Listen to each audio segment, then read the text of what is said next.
Hi, it's Christina again with the Romantic Revolution. So recently I did a video. It was part of a workshop a colleague did on sex and intimacy. And I was honored to be one of the coaches that got to do a slot on that. I'm going to post that shortly so that you get to enjoy what we got to cover. And I'm just going to touch on a few things before I upload that video in a moment. One of the burning questions that was at the bottom of my segment, at the core of my segment rather, was what can you do to spice up sex and intimacy? I focused on the intimacy part. And there's a good reason for this. Many couples, and you may have had this conversation or this question come up in your own relationship.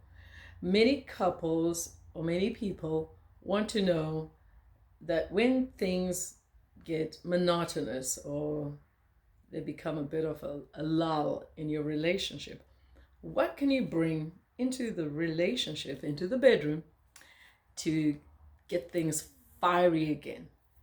Because admit it, sex is really the fire at the center of a relationship at times.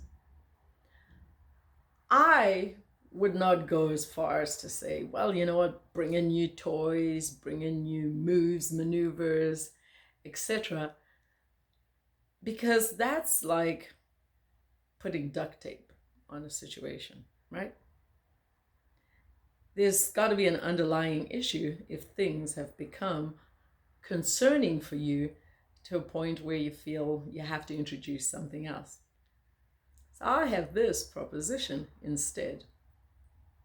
Look at the relationship and determine what can or what needs to be addressed.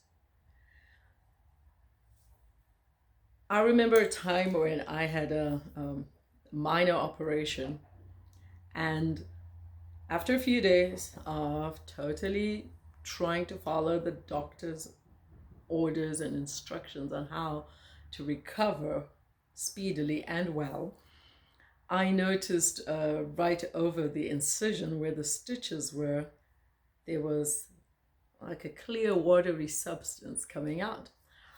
And I called him. I had his cell and I called him and I said, Doc, this is exactly what I'm observing seeping out of this area. And that was a special doctor I had. He knew what it was because I described it very well. But he knew having that conversation with me on the phone was not going to go very well, because when he told me, or when he was going to tell me what needed to be done, I was going to say, yeah, no, we're not going to do that, because it would have sounded painful. So he said what he always used to say, oh, you need to come in. I need to look at it because I'm not entirely sure what you're talking about. I said, no. And I gave him a description again of the symptoms I was dealing with, that I was observing. And he said, you're going to have to come in. So I went back into his office, and he sat me at the end of the bed and he said, okay, let's have a look. He said, oh, yeah, I know exactly what this is. This has gone septic. I said, what? That's not a word I want to hear. He says, oh, yeah, I know what to do. We just need to flush that out. Well,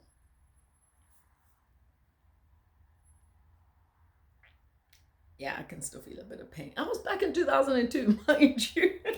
He goes and gets a syringe. So I'm thinking, okay, brace yourself for the pain of this needle, whatever it is he's going to inject in there. Yeah, except no, he didn't put a needle on the end of the syringe. So it's just the plastic thingy, and it looks almost like a ball pen, not the pointy part, just the bit where the pointy end comes out. So it's a little bit wide, and there's no needle slipped on it. He says to me, lie back. And then he presses on either side of this wound, and another little like stitch pops open. He sticks the syringe in there and flushes the iodine in. I will tell you that that was the first time I looked at the doctor's head and wanted to give him a roundhouse kick. Now, mind you, I've never given anybody a roundhouse kick, but he was a perfect candidate because the pain I felt was unbearable. He didn't even prepare me. He didn't even tell me, okay, this is gonna hurt. No. But he knew what needed to be done. It was gonna be painful, it wasn't gonna be pleasant, but it's what I needed. If he had just said, oh, we need to put a bandage on that, we would have had problems, serious problems. And when you have symptoms of problematic areas in your relationship, in this case, we're talking of sex, or the lack of intimacy, the lack of moments where you're deeply connecting with each other, you need to go back and address that. Bringing in gadgets and toys and maneuvers is really just putting a band-aid over things. It's putting some little duct tape, a temporary fix, but you're still gonna have problems. In fact, others would even go as far as to say, oh, maybe we need to find a new hobby together. Maybe we need to have children. When things are bad, you don't necessarily want to bring in children as a fix. Let children come in as part of your plans for growing your family, but not as, oh, if you have children, we'll get closer together. There are those who will tell you that's not the fix. So what is the fix? If you've been in a relationship for any decent length of time, you will know that you're not always going to look at each other and feel, ooh, and get palpitations or feel a rise when you look at the other person. In fact, there's moments when, I don't know, their socks are on the floor, they've forgotten to do something important, whatever the case is, and you're not feeling very romantically inclined to them. There's things that are just going to make you look at them and say, how did I wind up with this person again? Remind me. Was it gin and tonic? Was it Jack Daniels? How did I wind up in this relationship? And depending on your past experiences, your mental state, you may look for the door and want to head out of that relationship.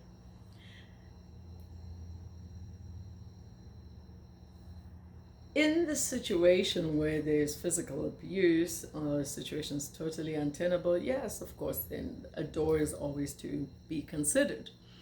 But a door should never be something that remains an option for every situation. I'm getting out. I'm done. I'm getting out. Oh, I don't like this. Oh, I'm getting out. Oh, this looks like this. She said that.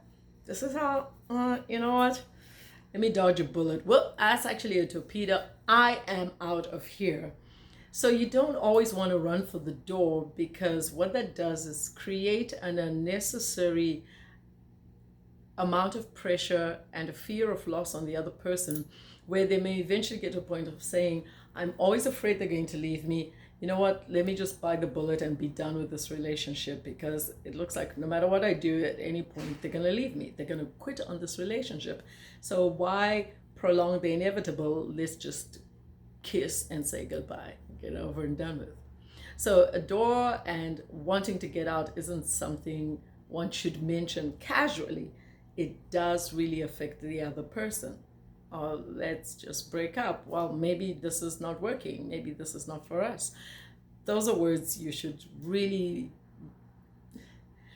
refrain from saying at any point, at every single point of frustration in a relationship, because they're going to be there. There are going to be moments of testing and moments that are just going to drive you to say, I actually don't know how to fix this. I don't know how to fix you. I don't know how to fix me.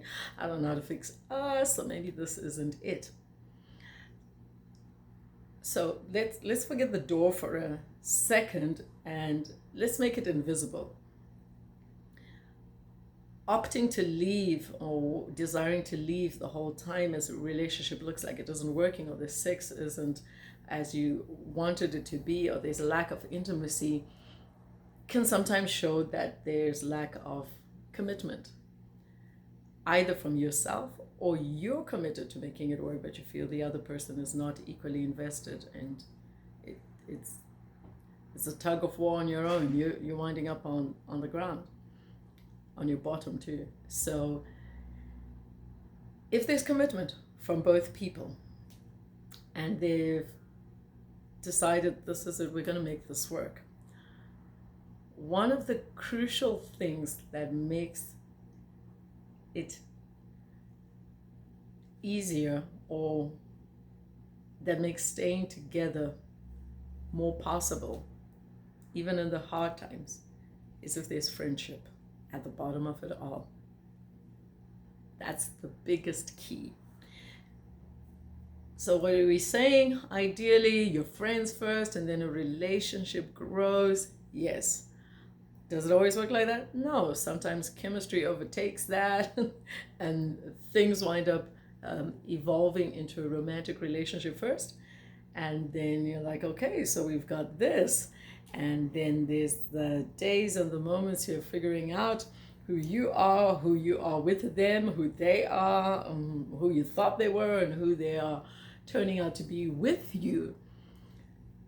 You're not turned on. You're not excited about this person when you're looking at them.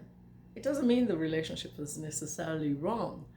It means that you now have to work on the glue that brings you together, that makes those difficult moments something you can endure, and not just endure like hardship, but actually grow through, right? So if there was no friendship at the beginning, it is something that you can focus and purpose on growing. How do you go about doing this? Well, you start getting to know each other. It's like you got the cart before the horse. Well, you don't write off the whole setup. You rectify the situation. You now bring friendship about. You now start to have serious conversations, and not like, oh, we need to have a serious talk. Yeah, none of that scary stuff. But just spending quality time with each other where you get to talk and explore each other's history, each other's lives. You know, tell me more about your parents, tell me more about their ambitions, how they grew up, how they resolved these certain things. Tell me about your early experiences. Tell me about your experiences with discipline, where you ever felt you were a failure. These are all questions covered in the books. You'll get through those as you start to work through those chapters. And what this does is, not only does it show and communicate a deep desire to know the other person on a much more profound and delicate level, but even to them it translates that this person is interested in the whole of me, not just my sexual being and my physical being, but they want to know me, they want to connect with me. And you'll be asked questions that you've never been asked before. You may struggle to think of an answer, but in that moment you will now discover something about yourself as you respond and as you reflect and respond, and they will also discover something about you, and vice versa. And a realization starts to hit you at that moment that, wow, that wasn't an impressive response, that wasn't a great answer, that might have been a red flag. But when you realize that they're still there and they're still choosing to stay with you, in spite of how much more they've come to know about you, that kicks off such a deeper appreciation for the other person. And so now we're talking other emotions, right? Because this is where intimacy comes from. It's not just the attraction and the sex drive, but this is where you feel a love that is stirred towards the other person, an admiration, a deep appreciation, a sense of gratitude for how they are becoming invested in you and in growing this relationship. And as you do this for each other, and I'm not saying the answers you're going to hear are always going to be great. Some of them you're going to assume that you're going to get a particular answer, and then you're not going to get that answer. In fact, what you're going to get is something that you, hopefully, if you've read the first chapters of the book, you're prepared for, and you will start to learn how to deal with that.